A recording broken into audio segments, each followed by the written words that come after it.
coaching and consulting. I do health literacy and health advocacy, which is all that this project is about, the Cherry Avenue Grocery Initiative. Right now, we're going to into our program.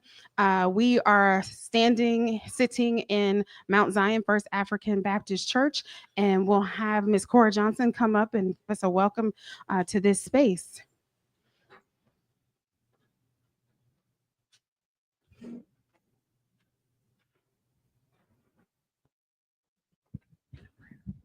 Oh, oh.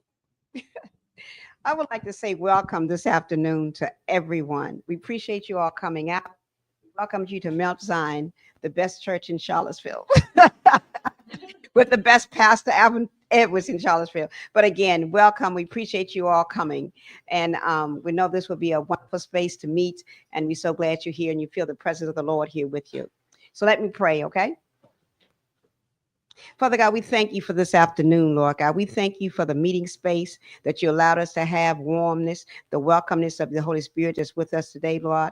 We just pray, Father God, that you will let us meeting go as you desire it to be, Lord God, so we have open hearts and open hearts and open minds to do what you require us to do for the community. And we ask your blessing on this in Jesus' name, amen.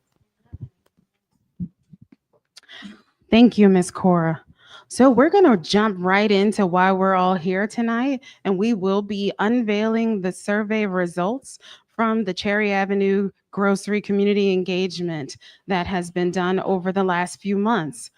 We want to recognize the Fifield Neighborhood Association who is here. And again, I am the project manager for this community engagement. We also want to recognize the team, the community engagement team, those people in the back who have been working very hard on this project. And also, I will be welcoming Jessica Harris from the Equity Center to come up here just in a few moments and share those survey results. I will start with just a very brief update on this community engagement. So we started back in July and we hit the ground running. That start was mostly about education, informing the community about this project, about the needs, about the grocery store. This all started out of the Cherry Avenue small area plan. The Fifield Neighborhood Association, made up of, has been doing some amazing work, and this is a continuation of their work. And so one of the top priorities that came out of that small area plan was the need for affordable grocery. In this corridor, there hasn't been a grocery for almost 20 years, a true grocery store, almost 20 years. And so that is part of the work. The developer purchased the site and they have plans for 71 affordable housing units in partnership with PHA, Piedmont Housing Alliance. And there is a very unique community benefits agreement here between those partners, the Piedmont Housing Alliance, Woodard Properties, and the Fifield Neighborhood Association, which is a very big part of why we're here today. So also included in this space currently are plans for two commercial properties. One would be the site for the Music Resource Center, which was also a top priority, youth recreation for this area. And then the other right now is set for a potential grocery store. Currently 5,000 to 7,000 square feet are being held for a grocery store. That space is being held until the certificate of occupancy, which is expected 2027. However, we're here because we need to solidify an owner or operator for the grocery space. We're also here because your voices matter. And we did this survey to find out what the community wants. Do you still want a grocery store? That has been a resounding yes. Affordable grocery store, also a resounding yes.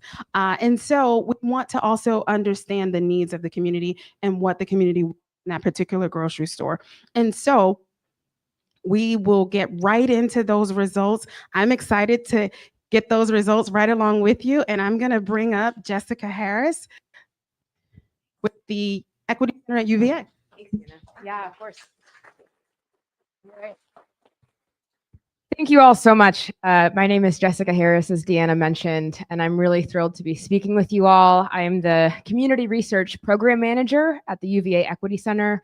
Our team worked collaboratively with FNA and RN Heartwork to launch this survey, and so I'm really thrilled to share those results. But I'm speaking to you tonight also from a community member, born in Rainbow area. I live right off of and so for me, this hits more than just one bucket, right? It's not about the data. It's about how do we amplify community voice.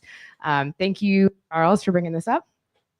And I'm sure you all are very familiar with this survey. If you've attended the Buy Back the Block sessions before, you've heard about it. You yourselves probably took that survey.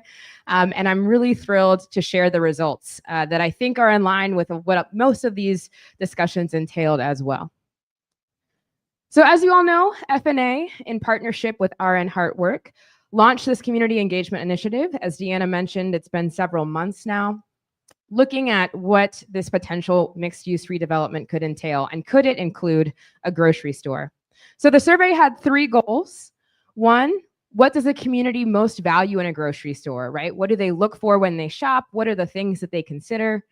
2, do people know someone who might want to be an owner or operator of this store? And 3, would you be interested in forming some kind of a nonprofit or a co-op or some other organization led by Black residents to own and operate this store? So those were the survey's 3 goals. Quickly, just an overview of what that timeline looked like. You all might be in this photo. This was one of the sessions from the Jefferson School. So we got 504 responses to the survey, which is pretty remarkable. 504 responses, ranging in all races and all neighborhoods, right? Pretty comprehensive survey. We've talked about those Buy Back the Block sessions. This is one sort of culminating, but seeing the presentations and followed by those conversations and surveys at those events. And then the community engagement team. Charles, can you advance the slide? It's not clicking for some reason.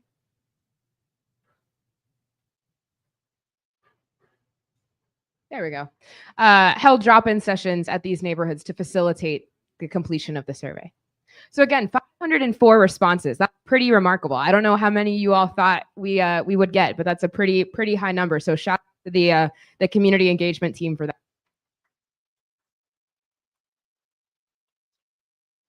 Okay, the sort of drum roll moment is we're excited to share the main findings of the survey. There were 4 main findings of this survey.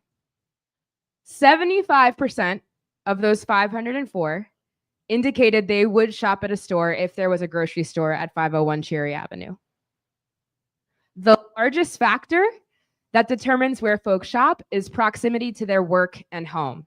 So is it near my house? Is it near where I go every day for my employment, right? What is the proximity of that store? That was the largest factor that folks indicated.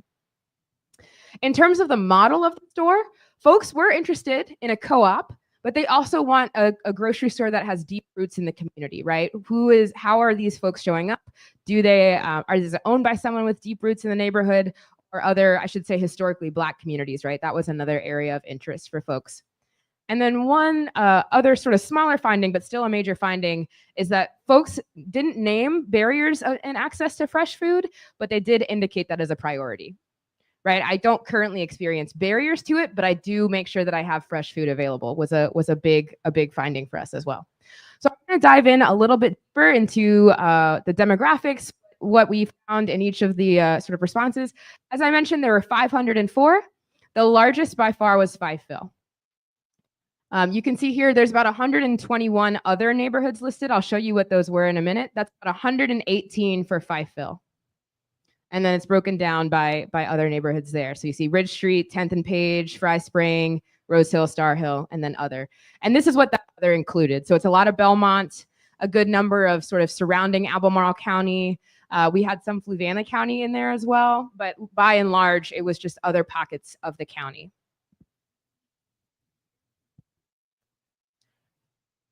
This is the breakdown by race, right? So we had about 200 Black responses. The next highest was about 20 some white responses, and then the rest you can see here. This one's a little bit hard to understand. I'll try to explain it as best I can. This is just saying that the majority of people who filled out the survey live in a home with 2 or more adults between the ages of 26 to 65. That was the overwhelming demographic of folks who filled out the survey. The second was just 1 adult in that age bracket. But as you can see here, there's a lot of folks who might have families, might have children, right? We did get a good range in number of folks who live in the home and by their ages. Oop. Charles, I don't know if you got the can move the box. It's a good thing is it's on the left side of the screen first. So we got shopping habits and behavior was a key area that was asked. Those questions included, also lost the clicker. Let's see here. Where do individuals currently shop was a question. So we got a lot of responses on where folks currently shop.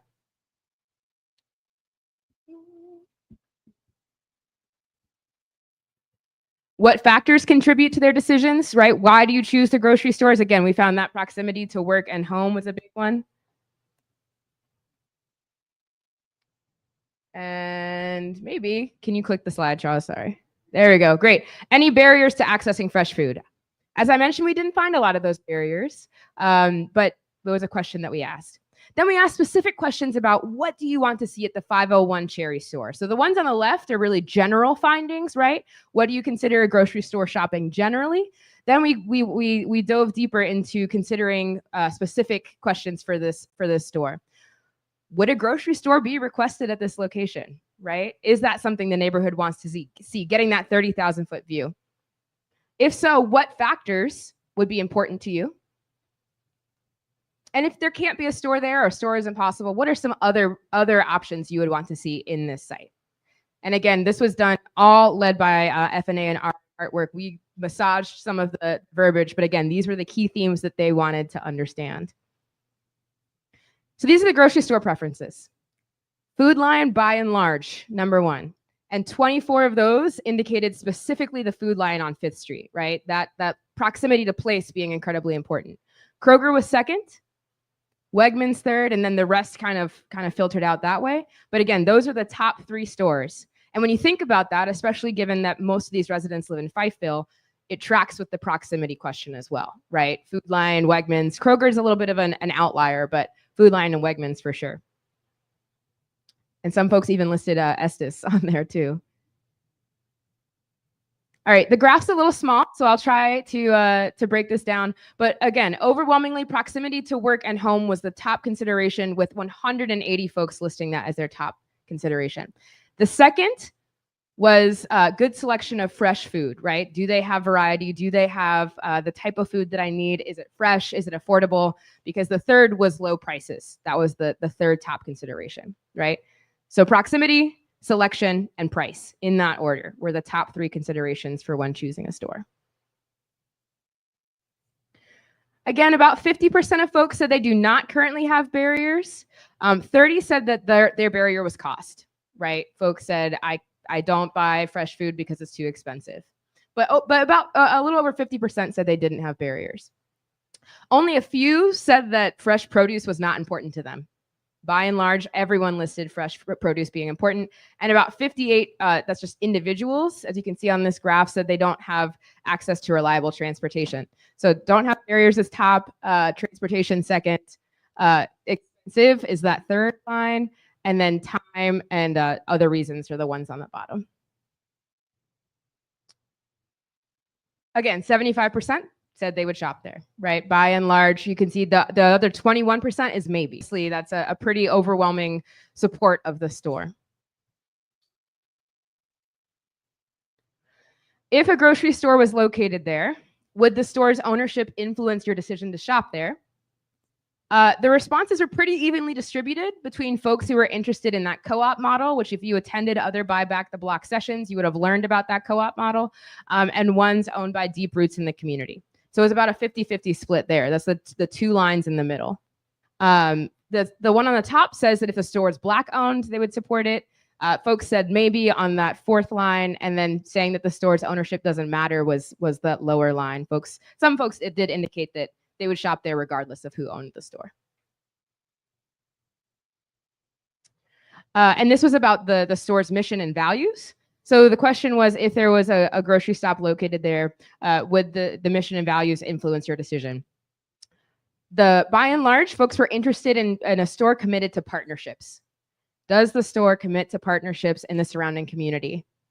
Does the store prioritize buying fruits and vegetables and other produce from local disadvantaged farmers or historically disadvantaged farmers? That's that second line. And then prioritizing hiring from underserved areas was that third line here. So partnerships was top, with those last two being a close second. And then again, maybe and doesn't matter to me are the last two on this graph. Finally, sort of next to last, 181 people were interested in joining a committee to start a co-op. Again, pretty large number. 169 were interested in supporting a nonprofit to help start the store. 105 were interested in buying and starting the store themselves. Now, they didn't leave their information though, which was a thing, right? We were like, please, if you're interested, leave your contact information. So didn't get a lot of that, but did have some folks say that there's interest. So there's certainly room for a conversation. And if you're in this room and you filled that out, please leave your information tonight. If the store is not possible, Deanna mentioned this at the end of her remarks. If a store isn't possible, the top two that folks named were farmers markets and childcare. Were the top two sort of backup, quote unquote, options if a store was not possible. But another one was like a nonprofit community center.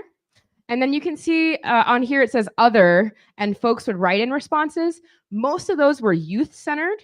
Right? Is there a YMCA? Is there a gym? Is there a skating rink? Right? Thinking about youth. Another of them included the sort of concept of third spaces, right? What are places for the community to just gather and congregate? But by and large, farmers market and childcare were the ones. All right, really quickly, I do want to give FNA and RN Heartwork had requested a breakdown by neighborhood and also by race. So seeing Black responses as well as Fifeville responses. So Fifeville residents also named that proximity was important to them, with fresh foods being the second priority, low prices being third. Where residents shop also mirrored that of the larger population, right? Food Lion was number one, Wegmans was number two. And you can see the sort of racial breakdown at the bottom of the screen here. 94 indicated by and large they would shop at a grocery store located on 501 Cherry. 82, again, majority did not have barriers to accessing fresh food. And for Fifeville residents, they are interested in having folks with deep roots in the community or other historically Black communities, and we're interested in a co-op model in that order, right? So deep roots was first, co-op model was second. They also prioritized community partnership, as I mentioned earlier. And 45 expressed interest in joining a committee. And same thing, farmers market and childcare were top for Fifeville residents, right? All of this is sort of tracking with the larger survey. Now let's look briefly at responses by Black individuals. And I should note this includes folks who indicated Black or African American or some combination or variation of those two to get us to close to 200 responses. And this is also the neighborhood breakdown. So it's interesting to note most Black residents did not live in Fifeville, but many did. So you can see that here. Again, proximity, by and large, top consideration. But the order of the other two priorities was flipped for Black respondents, with low prices being the second and a good selection of fresh foods being third. Again, same top three, just slight different order. And again, overwhelmingly, Food Lion. That kept coming up in the surveys where folks currently shop, with Kroger being the second. Again, by and large, folks would shop at a grocery store on 501 Cherry. Also don't currently experience barriers, but again, no one really indicated that it was not a priority for them. Most folks said that fresh food was important for their family. For Black respondents, same thing, either prefer someone with deep roots in the neighborhood or that ownership does not matter to them. Those were about tied. So for them, that deep roots really took priority. Co-op model, again, a close runner-up, but again, that the deep roots in the community felt incredibly important. Partnerships, same thing, right? Is the store committed to giving back? Is it committed to being in partnership with other organizations? Folks were interested in joining a co-op committee, and others were interested in helping form a nonprofit. And in this one, same two, but just flipped order. Childcare was number one and farmers market was number two if a store was not possible. So again, quick summary of findings. This is my sort of last slide here. Support of the store, by and large, 75% said yes. Another 21% said maybe they would shop at a store at 501 Cherry. Importance of proximity cannot be understated, right? How close is it to where I work and how close is it to where I live? Interest in having some kind of a co-op or a model that is invested in the community, specifically from historically Black communities, and also fresh food, right? Is this something that I can access? Is it affordable? Folks do consider that when making their decisions for where they shop. So there's interest in the grocery store, right? There's interest in exploring what that can look like. However, it must be one that centers the values of access, connection and partnership, and community-driven approaches in order to make sure that the store is responsive to the community's needs. So I have an executive summary of the report that just kind of distills those last 4 findings that I shared with you. It also has a QR code on the back if you'd like to scan and read the full report. It's about 20 pages and it's mostly pictures and charts, so hopefully it's not too hard to digest. But I'll also, I'll also be here for any questions that you all have as well. All right, thank you all so much. Thank you, Jess. That was a lot of information. And so next, what we're going to do right now is get your immediate reactions to this information. So we're going to have you get into breakout groups. We're going to have you, take the elevator down, or you can take the stairs down, and you're going to go to breakout rooms as assigned. And we have questions downstairs for you, specific questions. And you all, if you don't already have a leader assigned to you, you will choose someone in the group to take notes. There's a bulletin board paper there and already a marker already up for you to just get your responses down. We're going to do that for about 15 minutes because this is the time where we want to hear from you more about what you just heard, right? Your voices matter. Okay. So I'm going to start here with you ladies. 1, 2, 3, 4, 5, 6, 7, 8. If you guys would go down to room 3.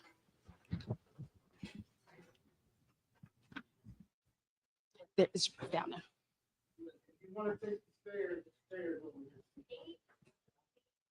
And room 3 is right here by the elevator. Okay. 1, 2, 3, 4, 5, 6, 7, 8. You're going to go down to room 12.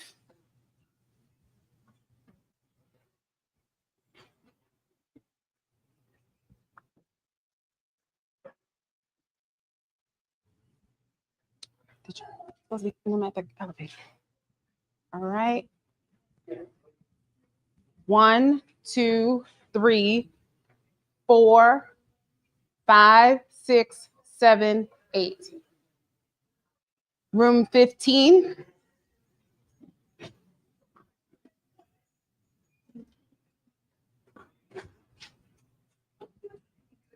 Okay. Ma'am, you weren't in that group. Okay. You all can come right here. 1, 2, 3, 4, right here. You 4, right here.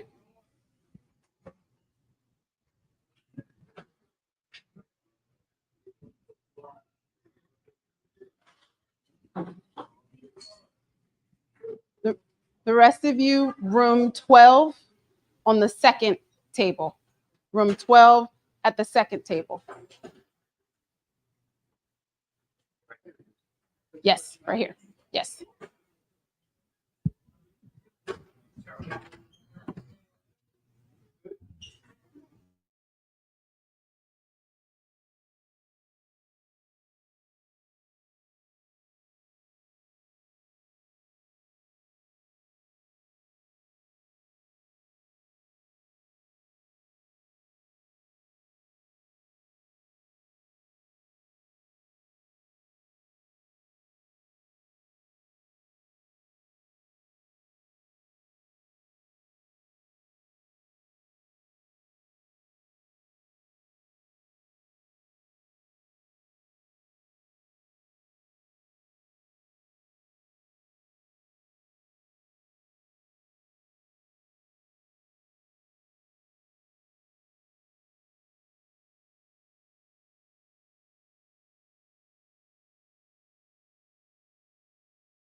We're going to move on to the next.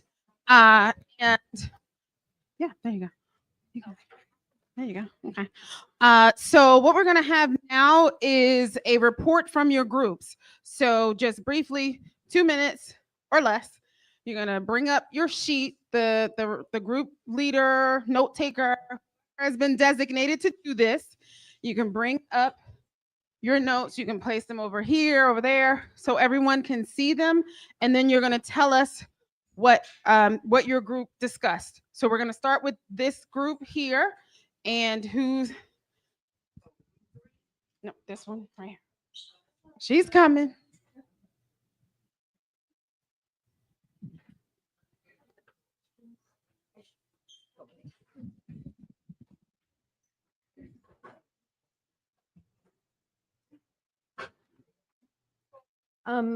So our group, regarding what did we get right, felt that it was very important that the reasons for shopping at the new whatever grocery store were represented, and also that it was a very representative demographic of who responded to the survey, and also very clear on the racial breakdown, which is just really helpful to know what's going on. On the what did we miss? Someone felt that details on the barriers to, is it transportation? Is it time? We thought a little more clarity on that would have been helpful. And then alternatives to the co-op and the nonprofit options, and possibly what other help there is from other organizations. Someone who was at a meeting said that the city said that that you could write 14 grants to reach one alternative or the other, and we wanted to know a little more about what that input was from other groups. Is there something else you'd like us to consider? I guess we felt, and this is also the answer to number 3, what do you hope to see next? We were hoping to see really detailed presentations of different scenarios for the grocery store, whether it was farmers markets or a co-op, that really said what that would look like, as opposed to someone just coming in and agreeing to run it, which doesn't sound like it's on the horizon. And then for the different scenarios, where would the money come from? Does it involve individuals having to donate? Does it involve grants? Where's the money going to happen for the various scenarios? All right. Thank you. Thank you. Next. Good evening, everybody. Okay, room 3. What are your initial impressions from the survey report? We felt that the community needs were addressed, and proximity to the community. What did we get right? That was basically it. With the others, what did we miss? We felt that the farmers market needed more follow-up, more information. And then the child care should have presented more details, and should have been, it wasn't expanded upon. So we really didn't get much information. With a certain group discouraged by which model was chosen. The group felt that if you had said that the model should have been broken down and voted on per model, it should have been broken down some more there. Is there something else you would like us to consider? Each time a co-op needs to be explained, because there's new people in the group, and it needs to be so people know from the beginning what you're actually talking about. 3, the group, what do you hope to see next? Some decisions. If it's a co-op, let's get busy and move forward. Thank you. Thank you.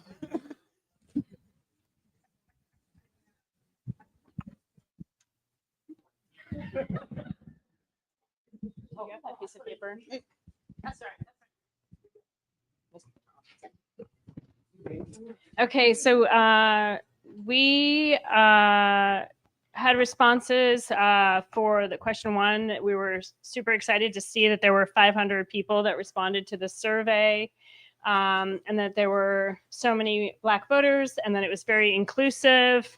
Other options, we just wanted to hear alternative options as to what was already forward. Someone brought up that the 5,000 to 7,000 is not a lot of space for a grocery store.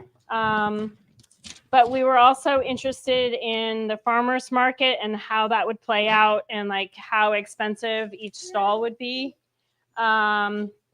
Someone in our group mentioned having sort of like a scratch and dent produce area, which would make vegetables more, fruits and vegetables more affordable.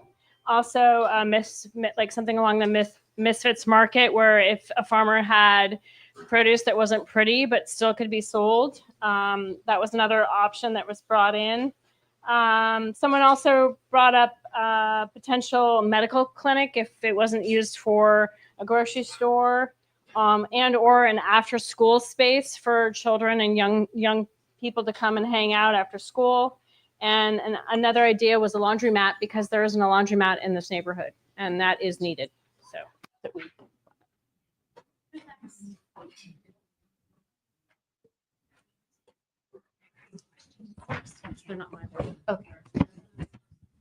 So yeah, we were excited about the outreach and breadth of locations.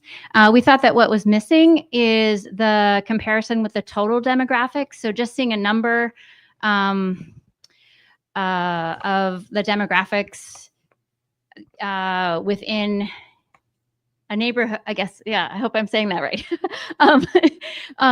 Yeah, the total of each demographic compared to who is all in that neighborhood.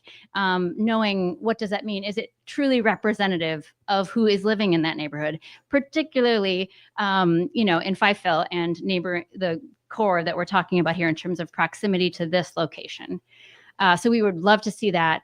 And then we thought maybe the mode of transportation to each of the selected stores that were options would be helpful to have, because that may influence, for instance, whether or not someone, if it's pretty easy to get on the bus and go to Food Lion, and it's $2 cheaper to get there and buy the thing you need to get, well, maybe you're going to do that. So we talked a lot about price. Okay, so price comparison. Yeah, this was really critical, where we wanted to have a price comparison for the types of stores that the community could, types of stores. Sorry, that's one part. That's one point. So a price comparison, trying to understand, would a co-op be as sustainable in terms of pricing to attract the number of people who said they would shop there. Community can be built. So thinking about how it may not be a known group or a known, let's say, community, but maybe it grows. It kind of connects to each other. Let's see. And then we were wondering, is there someone, with deep roots and what is, I guess the question maybe is, what does deep roots in a community mean? Is it how long you've lived there? Is it how active you are? Yeah, just maybe a bit more clarification on that. And then is that feasible in terms of the expectation of running a store that is truly competitive in terms of pricing and attractive for pricing? There's a lot more that we could Thank you. Yeah. Thank you. Did anyone do this one? No. Okay. Thank you. So let's see, our initial impressions, we thought the response reaffirmed a lot of sort of what we thought, and were mostly kind of a lot of majority responses, which is helpful in most cases. The outreach worked, so it was the high number of responses was great, and then that there were a large number of respondents actually interested in joining a committee or starting a nonprofit. Let's see, what did we get right? We thought the information, which a lot of people have talked about what alternatives people would want to see to a grocery store, was helpful. What did we miss? Like just more, this is kind of, I guess, sort of a theme, understanding of the two models in detail. So did a lot of the respondents, do they actually understand what a co-op model is? And then kind of to that point, if they don't, what additional like educational resources would be helpful to them? And then in terms of next steps, we agree with group number 3 on a decision, hopefully being next. And then this came up in a recent Zoom meeting, but sort of interest in doing field trip to other co-ops because we don't have any here. Thank you so much. Okay. So our group, in terms of what the survey got right, they felt like it was really great and affirming to see how many people want a grocery store, and that location at this site is a really good location for a potential store. Our group also reflected that it seems like people in general have similar wants and needs, and it was really appreciated that that was broken down by race so that we could see that even though there were a couple of places where the priorities flipped just a little bit, everybody's top 3 really were the same, and that was pretty affirming for folks in our group who were reflecting on that. We also talked a little bit about transportation and how important that is. At the 501 Cherry location, it was asked, is there a bus stop near there? Which there is. And then also to think about the lighting, the walkability, just making it a really pleasant, accessible place for folks to get to in terms of considerations for what would make the store successful. The group also affirmed that fresh and healthy food seemed like it was critical for the success of the store. There's other places where you can go to get things like paper products and other things you might get at the grocery store, but really having that fresh and healthy food would be important. And then in terms of other things that we should consider, the group mentioned it would be helpful to think about what's the relationship of this project to the proposed Salvation Army expansion and the proposed low barrier shelter that could be coming across the street and near Tonsler Park at the current thrift store location. And then finally, for what comes next, our group wanted to see a grocery store come to fruition, clarity on funding for the store, where are those dollars at? And then finally, continue with more community education on the process so that as the next 2 years unfold, we're really maintaining this momentum, maintaining folks' excitement, engagement, and increasing their understanding of whatever store would be coming.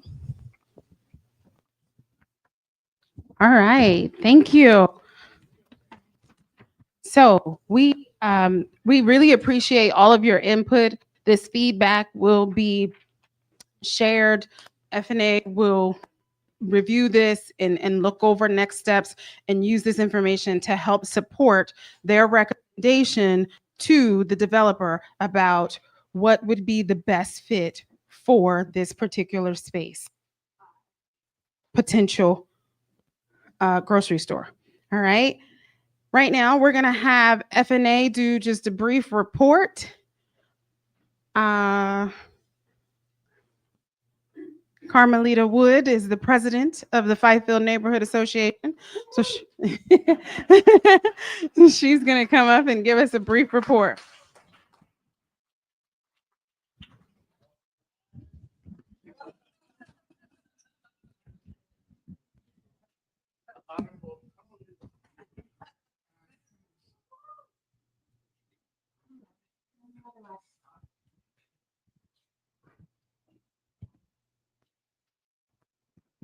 First of all, thank you guys for being here. It's exciting. We're going to get this store, even if we have to steal one from somewhere. All right, grocery stores, interested parties. We've visited Batesville Market, Foods of All Nation, Fredericksburg's Co-op. We've had talks with them. Friendly Co-op in Harrisonburg, we've had talks with them. Sorry about that. Market Street Market, we've had talks with them, and Whole Foods as well. Currently, there are 4 interested parties to discuss with. One is Good Foods Grocery. It's a nonprofit grocery store based in Richmond that is run by Commonwealth Autism. They are very interested. They're interested in owning, operating a natural food grocery store at 501 and finding potential opportunities for partnership with another grocery operator at their site as well. Collaborating on sourcing of food and other products at lower cost. They're interested in also partnering with different folks about that. A newly formed co-op steering committee is now being formed. Any of you all want to join? Come on. There are a group of about 15 people right now who have come together from this community engagement, and they're very interested in the store and exploring that option.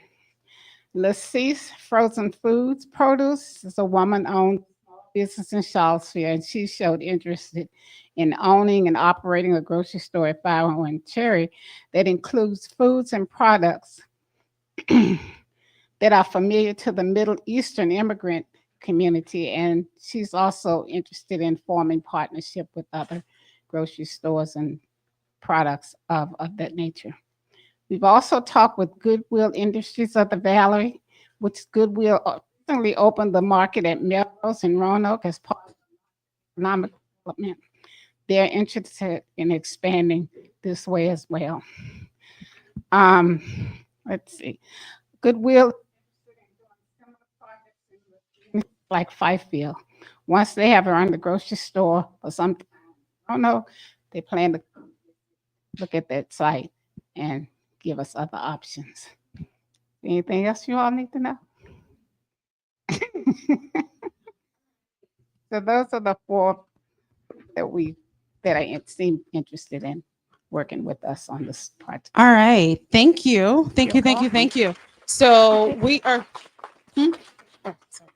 So we are quickly going to go into our discussion part of this conversation, and we're going to have Carmelita, Jessica.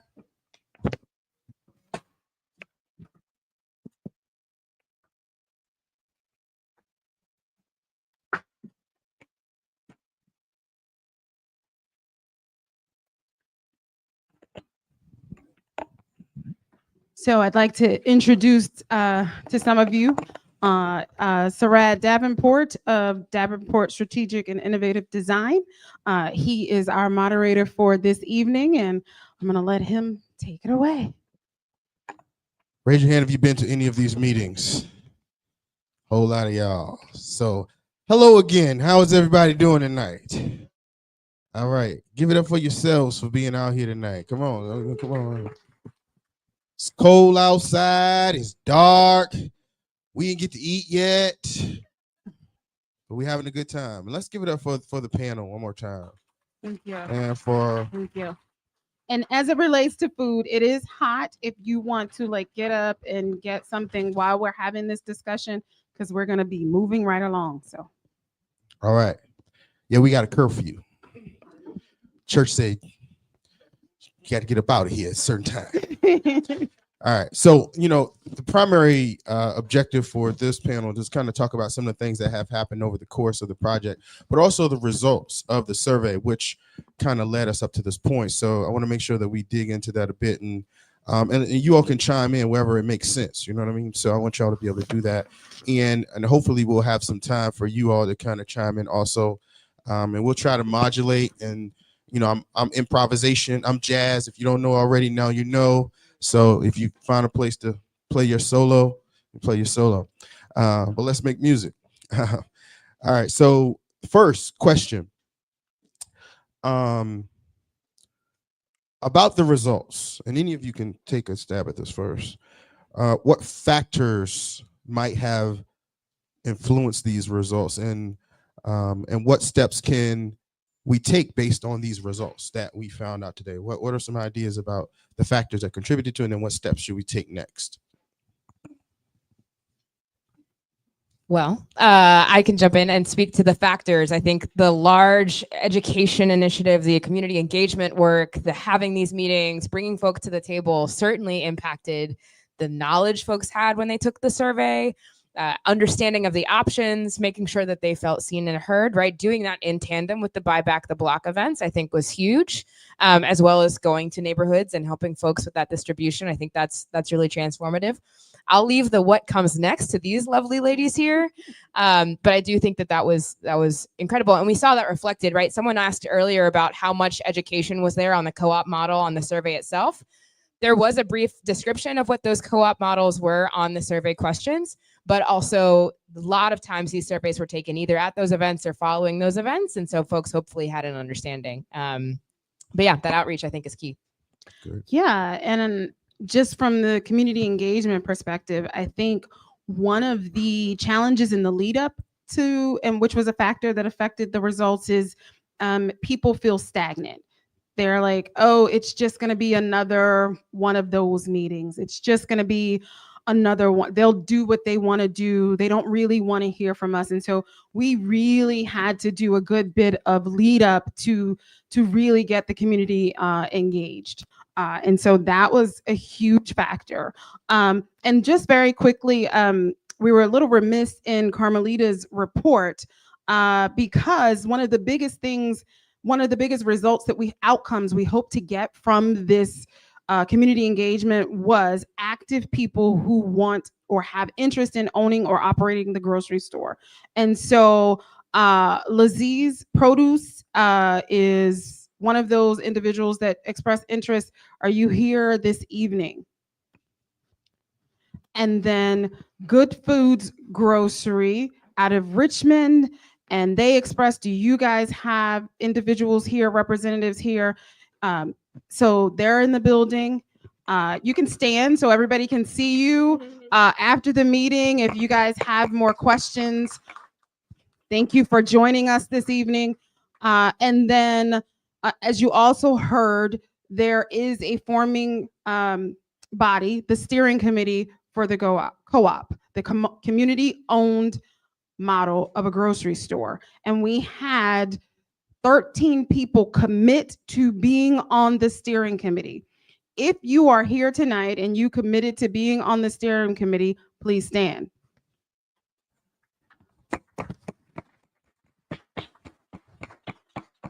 All right. So that was just in the wrap up of hers, and we were remiss to leave that part out. So thank you. Thank you all for joining us. Did we have anyone from Goodwill Industries here? They said they may. Oh, they did. Nope. They may come. They did. Nope. Okay. Well, that kind of answers the question somewhat, because the question was around, what steps can be taken. And part of what we've seen here is there's some people that are already interested, some individuals, some folks that have come up from Richmond, and also this steering committee that has come about. I remember in the beginning of when I started to work on this process back in August, one of the things I told Deanna and Lisa was that, there needs to be some type of governance structure established to make this thing go. So I'm happy to see that there's a steering committee that's making waves already and doing their thing. 15 strong already. That's amazing. It's really good. Yeah. And briefly before we jump to the next question, I think that's a testament to, I don't know if you all can relate to this, but having lived in Charlottesville area my whole life, I've taken a lot of surveys. I've had a lot of surveys thrown at me. I've had a lot of people ask for my opinion on things as a resident, as a community member.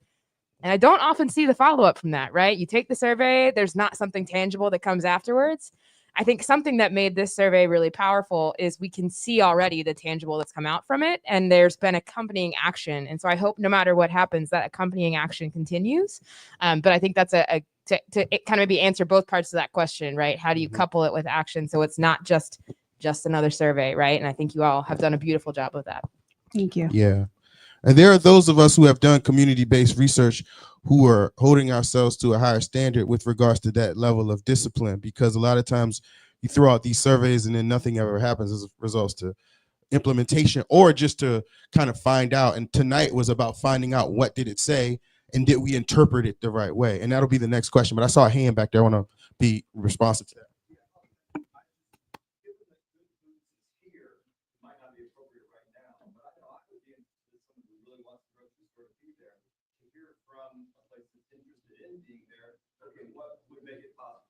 How do they see the situation? I don't know if that's possible to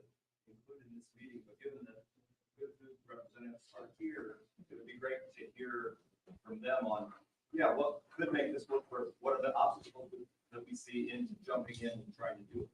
That's a great question. I think we can possibly put that on the end, maybe if we have time, or they can have that conversation with them individually. Yeah, I think just in looking at the time, we are not here, and we actually did not ask them to prepare for that. And so, but that is also about next steps, right? How do we continue this conversation? How do we continue the momentum? And so we will be looking at ways to try to figure out how do we continue this community engagement and get to the place that we all want to be, a grocery store. But Cool. So not tonight.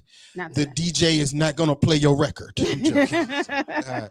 All right. So next question, and this puts us on the spot a little bit, because this is like in the moment. You know, what are some insights that you all have gathered tonight that weren't present in the initial results? So we want to know, like, what did you notice from what people said that may not have been in the original survey results? Because that's what these meetings are key about, because we could have interpreted things wrong or we didn't get all the information. So what did you learn tonight? I can't say because I'm just getting here and I wasn't in the focus groups. So, but one thing I can say that a lot of folks that have come out for the surveys and have talked to us and are interested have been showing up. So Great. Yeah. Great. I think one of the things that is coming out tonight that I hear in the groups and in conversation is, did we get it right about what potential the space has if there is not a grocery store that can come to life there? And I don't know that we have enough information about what could be if the grocery store does not go. And so I think that's one of the messages that is coming out tonight. I've heard some people say they're interested in childcare. We don't know if that would work in the space because, again, we're talking about a space, we're talking about parking, all of those things that come along. So we really have to be mindful of that. So I think that's one of the.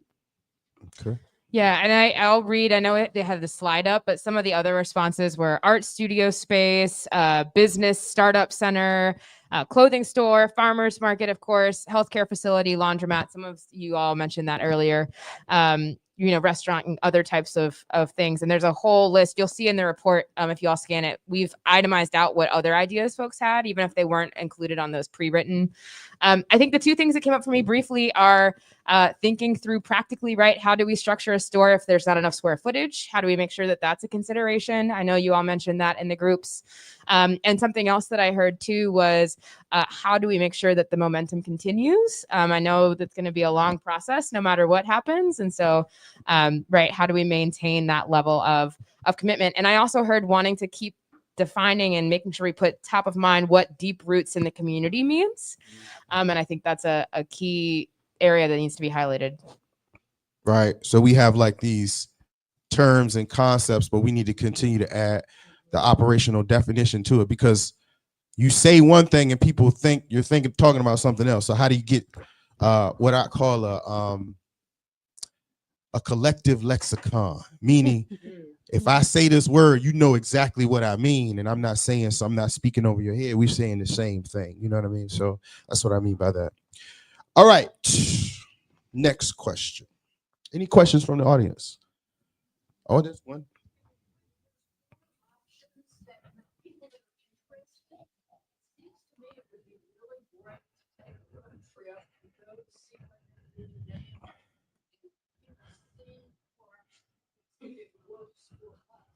So you're saying take a road trip to, because see, there's other options. There's a co-op, and there's Good Foods down in Richmond. So you mean do a road trip to all options?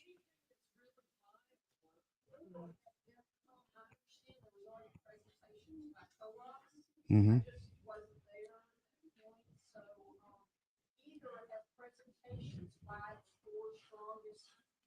Mm.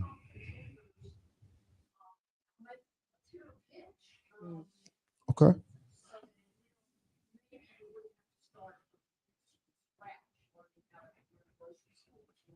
Shark Tank. No, I'm joking. But I'm serious. So what do y'all say to that, to the potential of, what's the phasing? Because you're talking about timing too. So like, how does that fit into the timing of having, folks kind of do this presentation or doing a road trip or whatever? Good Foods out of Richmond, we met with them, I guess, about a month ago. And they did come talk to FNA, but they're also willing to come back to a FNA meeting to talk with residents. And as far as whole co-op, I've been to Harrisonburg Co-op and talked with that gentleman there. So I've been there. Pretty smooth store running. He said it took him about 10 years to get himself where he wanted to be, but he thinks a co-op would work. Yeah, and I'll just tag on to there. So what you're asking is for more engagement, more education, more understanding, more context. This phase of the community engagement is ending with this conversation. We will be looking at finding resources to continue. So that kind of road trip thinking is definitely something that community grassroots could do. Like, you could decide that a group is gonna get together, get a bus, get a van, and take that initiative. That is a lot of what this work is about. FNA has been doing that grassroots work. As Carmelita said, a group of them have been to the co-op up in Harrisonburg. The co-op steering committee will be looking into that also, as they are forming their governing structure. So they are looking at taking a road trip to potential co-op models. One of the co-op people groups that have come and shared information with that group have discussed that the footprint, this square footage, could work for a co-op. And so going to see that in, I think they've also already expanded as well. And so you would be able to see and ask questions about expansion and potential of that as well. And so that is something that the co-op steering committee is working on. And then I think a realistic, like tangible, could happen without looking for more resources. This project was funded by CACF, the Charlottesville Area Community Foundation. And so we'll be looking to see if we can get more funds to continue to bring this education to community. But that is really what it requires, funding to continue this work. And then community members, you can do it. You can band together and do those kinds of trips.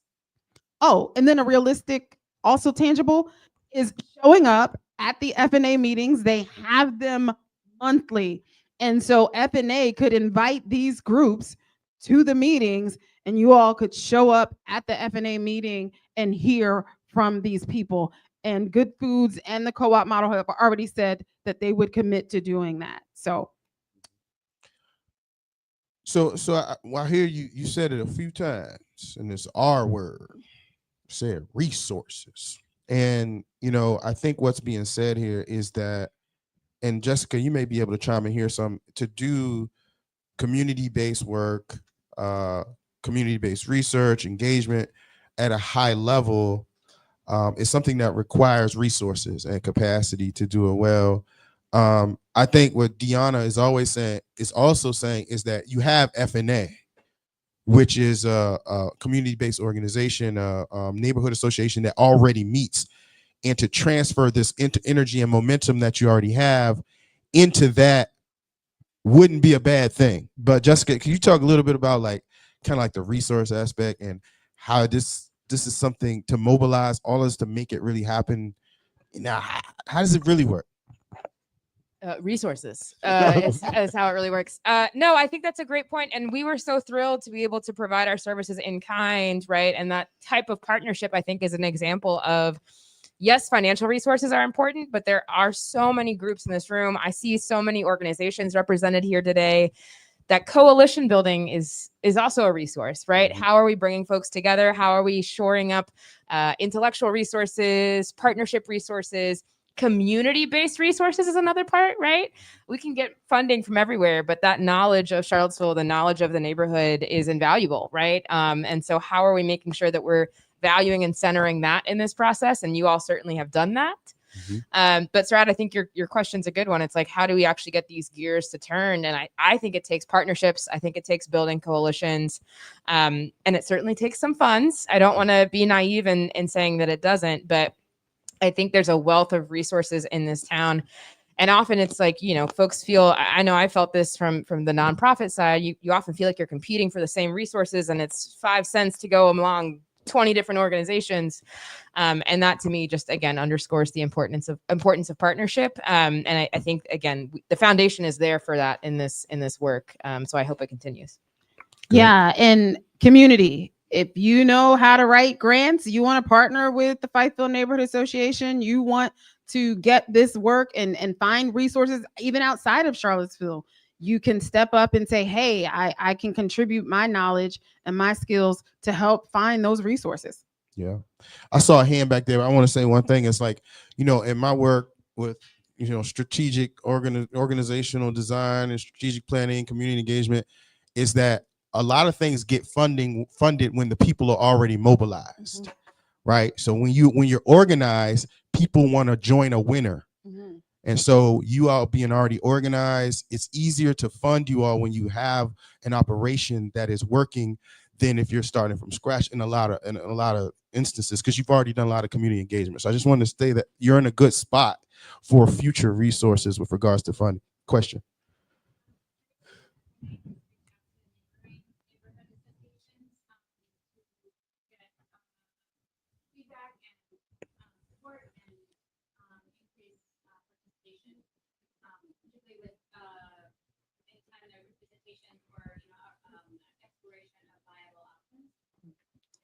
We have basically the sistering Black neighborhoods. We've talked with and went to them with surveys. Rose Hill and 10th and Page, Ridge Street, and is it Garrett Square? What is it? Kimberwood. If you're from another organization another neighborhood organization outside of Fifeville, please raise your hand, because I see a few. Yeah. I see Rose Hill, I see 10th and Page, I see others. Yes, and Ridge Street isn't currently really active in their neighborhood association, but they have had people attend the meetings. So yeah. I see a couple of questions. I think she might, and then we'll come to you, and then we get close to time, pizza time. But go ahead, Crystal.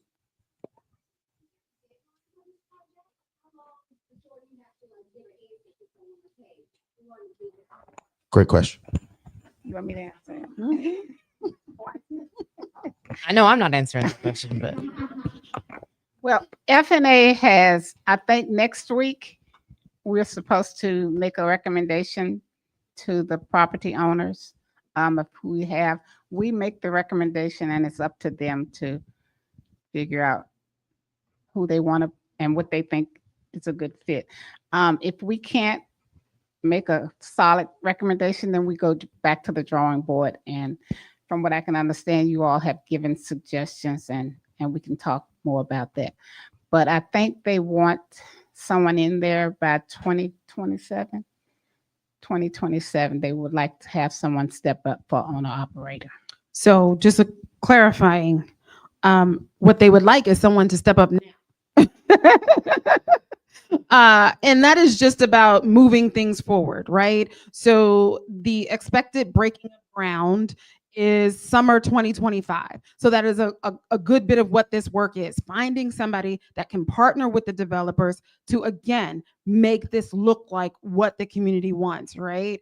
So that is a part, I think Crystal's question kind of alludes to, that there was this looming deadline. November was the deadline. You had to have your recommendation by November.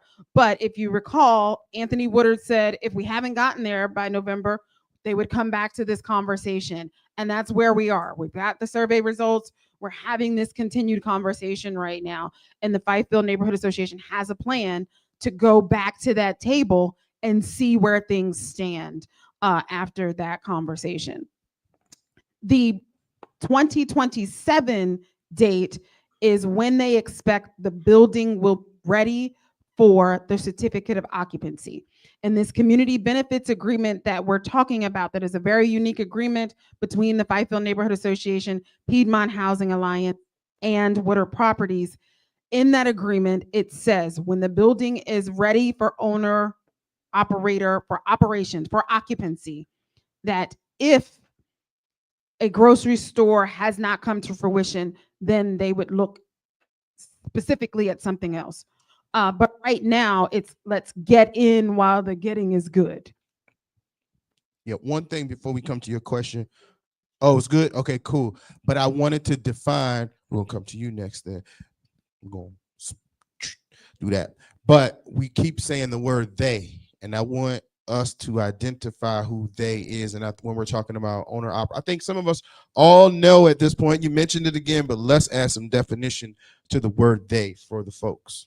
Yeah, the Fifield Neighborhood Association, Woodard Properties, and the Piedmont Housing Alliance are the partnership in that community benefits agreement. Correct. All right. Yes, ma'am. Well, I just wanted to remind everybody that another project in Fifield neighborhood that I understand that just been approved, and that's the big change with the Salvation Army. I really believe, you know, if we're gonna move, since they're moving forward, that that's gonna be a group of people that could benefit for something like this. And so we're gonna have a lot of people in Fifield neighborhood. So this work is important. That's great. That's great. Great time to be in Fifield. That's all I have. I know we got a few minutes. So any final comments, closing arguments? Just that if you all, as you go deeper into the survey, please reach out. My contact information is on the Equity Center website. I'm happy to answer any questions that you have. As I mentioned, the full report is found on that QR code. We really want this survey to be of use to the community. And so please do not hesitate to reach out if we can be of any assistance. It has been so heartwarming to work with both of these wonderful folk and others in the room in putting this together. And so just wanted to say thanks for letting us share those findings and let us help however we can. Thank you. We could not have gotten to this phase without the services of the Equity Center at UVA, and we definitely appreciate that partnership. And okay, quickly.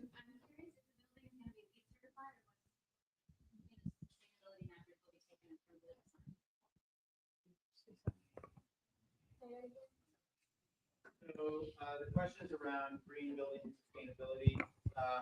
The building, the majority of the building will be residential. Will be either the grocery store portion and the music resource center portion. What I can speak to at the moment is the residential portion, which is that it is being is pursuing the Department of Energy Net Zero Energy Building program. There'll be solar on the roof as well. There'll be This is Sunshine from Piedmont Housing Authority. Is it Alliance? Right. PHA. So I want y'all to, you just started talking and I'm like, who is this man random talk? This is Sunshine from PHA. Yes. And then just in closing, as I said, this is community work. And so while my organization has been doing this community engagement, I have been in partnership with the Fifield Neighborhood Association about a year prior to actually doing this phase of the work. That will continue. So we need you all to keep coming alongside. You can reach me at rnheartwork@gmail.com.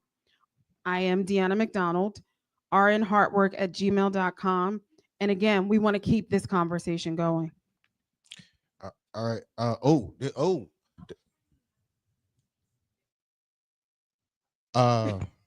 We don't have a lot.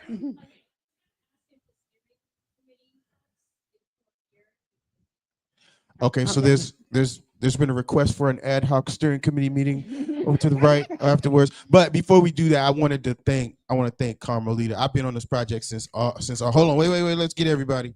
But I've been on this project since August And I talk to Deanna offline sometimes, and they've done this is community-based work. If you don't know, you don't get into it, you don't really know the dynamics of, it's a relationship business, and there's a lot that goes on with managing those relationships. And, to all of you, but also to Carmelita, to Jessica, to Deanna, let's thank them one more time. Yeah. Thank you. Thank you. And can I say something? And I also want to point out that these community members yeah. that have been doing the work, Right, right. feet on the ground, Ashley, Michelle, Lisa, that's my husband in the back who has been at every meeting also. But another part of this work has been about our economic building, our economic wealth building. And we have supported in this project local organizations, local businesses, and have supported economically local people here to do this work. And that has been an important part of this process that was designed. And I have a list here of people I'd like to thank. First of all, Charlottesville Area Community Foundation for providing the grant funding for this project. Abundant Life for serving as our fiscal sponsor for this work. The leadership of sister neighborhood associations and residents like FAR for bringing us into the communities and helping us reach the engagement. Wooded Properties and Piedmont Housing for partnering with us to try to accomplish something new in Charlottesville. And the UVA Equity Center for assisting in writing and administering and analyzing the survey results that were shared with us. And also our community advocates, Michelle Gibson, Ashley Freeman, Jabari Bright, and Lisa Drain. All right, who did countless hours of outreach, and also Joshua Harris. Joshua Harris is the guy in the back that's very quiet that you see lurking. He has been the project assistant. He has been my right hand and just a wonderful resource. I could not have done this without him. So thank you, Joshua. Also, oh, and the babies. And yes. the babies. Yes, because this has been about intergenerational connection. Absolutely. And the babies have been doing work also. That's right. Also, Charles Lewis, who worked alongside Sarad to support the project through Can I Talk to You, South Charlottesville. And Sarad Davenport, who provides graphic design services for our outreach materials and it brought lively and insightfully facilitated the Buy Back the Block community focus. Deanna McDonald, who has served as a project manager and brought the heart and the soul to this work. This project has had many twists and turns, and Deanna's leadership and clarity of purpose kept us on track and moving forward through a compressed timeline, many late nights, early mornings, countless hours of outreach, prep meetings and events. This project would not have been possible without her leadership and dedication. She has gone above and beyond, and we are incredibly grateful for your leadership, your grace under pressure, your faithful vision of a healthy, whole, and restored community. Thank you.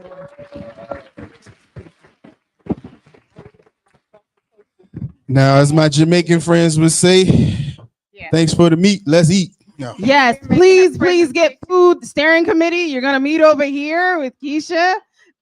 Please do introduce yourselves to the folks at Good Foods. You can talk to the steering committee as well. But please get some of this food, and we will be out of this building in 10 minutes. And we have a presentation.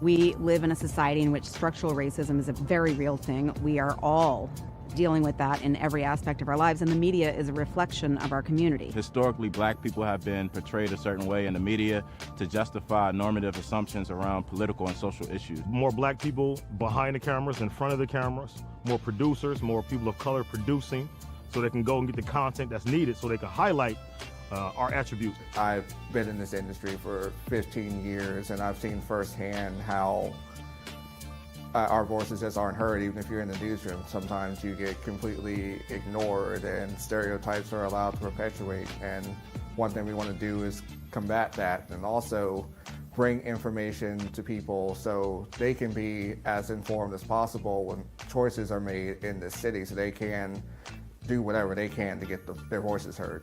What I believe can be done about the situation is to have more people of color creating news stories, more people who have a interest in and a social consciousness that relates to the stories that they're telling. Charlottesville Tomorrow looks at these issues. We can present them on IMHO. Vinegar Hill Magazine can take that a step further, and just together we can just make this thing that can be an example of how we can change the media landscape, how we can be more inclusive to get these voices in, to get these people heard. That's just one thing that doesn't happen in so many places, and it's a shame. We think we live in a society that's very progressive, and we're talking about equity and diversity and inclusion and all these things. Still, the way that black people, and I would say, and I would argue especially black men, are portrayed by the media is incredibly dangerous, and you've seen the sort of tangible violence that it's led to over the past year. The community can support the SIM project by first and foremost giving us an opportunity.